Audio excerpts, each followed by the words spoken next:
В этот литературно-музыкальный вечер в память о жертвах Бесланской трагедии свою солидарность через музыку выразили молодые российские и зарубежные композиторы. Через свои произведения они старались передать всю трагичность и, к сожалению, неисправимость прошлого. В основу легли дневниковые записи, стихи бывших заложников.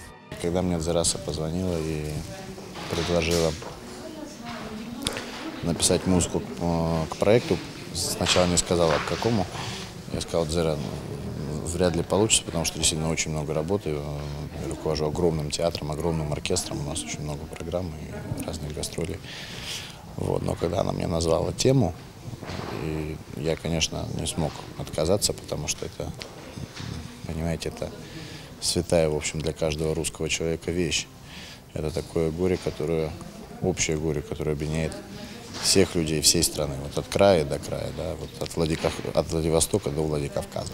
Автор вечера – выпускница Петербургской консерватории Дзераса Дзлиева. После прочтения дневника Агунды Ватаевой, девочки, побывавшей в захваченной школе, собрала талантливых людей в творческой гостиной. Ни один не остался равнодушным. Все части вечера in memoriam, объединенные в цикл, подчинены общему настроению трагизма и боли о событиях в Беслане.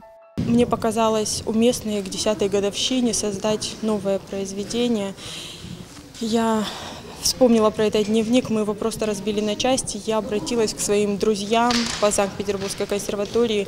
И спасибо им большое, что каждый из них откликнулся, что для каждого эта тема стала очень близкой, и каждый выразил свои чувства.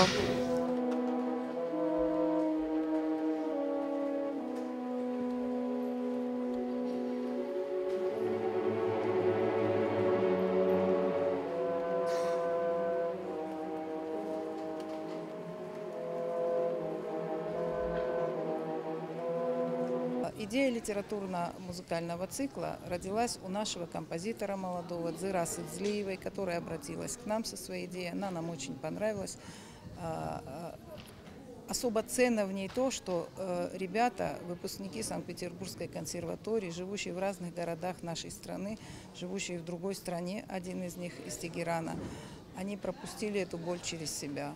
Они помнят об этом, они хотят своему миру сказать о том, что это не должно повториться. Именно поэтому мы включили эту часть, этот литературно-музыкальный цикл in memoriam в свой проект и организовали, в общем-то, все то, что необходимо было для того, чтобы владикавказский зритель сегодня, в эти дни, смог присутствовать на этом вечере памяти.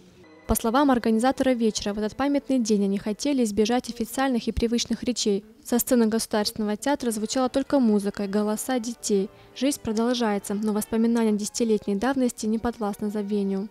Тома Валева, Самас Шипшев, Самас Кочев, Осетия ТВ.